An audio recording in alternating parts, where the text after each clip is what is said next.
இடம் பொருள் நேயர்களுக்கு வணக்கம். 2024 எலெக்ஷன் மார்ச் மாதம் நடக்க போகுது அப்படின்லாம் இருக்க எம்பி எலெக்ஷனுக்காக எல்லாருமே தயாராகிட்டு இருக்கிற நிலையில் நாம் தமிழர் கட்சிக்கு ஒரு புதிய சிக்கல் ஒன்று உருவாகி இருக்குதுப்பா. என்ன அப்படி சிக்கல் அப்படின்னு பார்த்தோம்னா, அவங்களோட சின்னம் இதுக்கு முன்னாடி என்ன இருக்குது அப்படின்னு பார்த்தோம்னா விவசாய சின்னம் இருக்குது.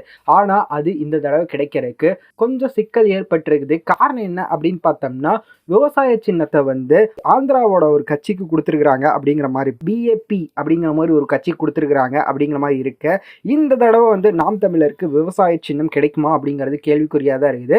ஸோ வெயிட் பண்ணி பார்க்கலாம்ப்பா. வேற ஸ்டேட் அப்படிங்கிறனால அதே சின்னத்தை கொடுக்குறாங்களா, இல்லை புதிய சின்னம் தான், ஒரு கட்சிக்கு கொடுத்த சின்னத்தை இன்னொரு கட்சிக்கு கொடுக்க மாட்டோம் அப்படிங்கிற மாதிரி ஏதாவது தேர்தல் ஆணையம் முடிவெடுத்து புதிய சின்னத்தை கொடுக்குறாங்களா அப்படிங்கிறலாம் வெயிட் பண்ணி பார்த்துடலாம் அப்படின்னு தான். அப்படி புதிய சின்னம் நாம் தமிழருக்கு கொடுக்கலாம் அப்படின்னா எந்த சின்னம் கொடுக்கலாம் அப்படிங்கிறது உங்களோட தாட்ஸ் ஏதாவது இருந்தால் அதை கமெண்ட்டில் சொல்லுங்கள். இந்த வீடியோ பிடிச்சிருந்தா லைக் பண்ணிட்டு இந்த மாதிரி அப்டேட்ஸை நீங்கள் தொடர்ந்து பார்க்கணும் கேட்கணும் அப்படின்னு நினச்சிங்கன்னா மறக்காமல் சப்ஸ்கிரைப் பண்ணிடுங்க. அப்போ தானே நாங்கள் போகிற வீடியோஸ் உங்களுக்கு ரெகுலராக வரும்.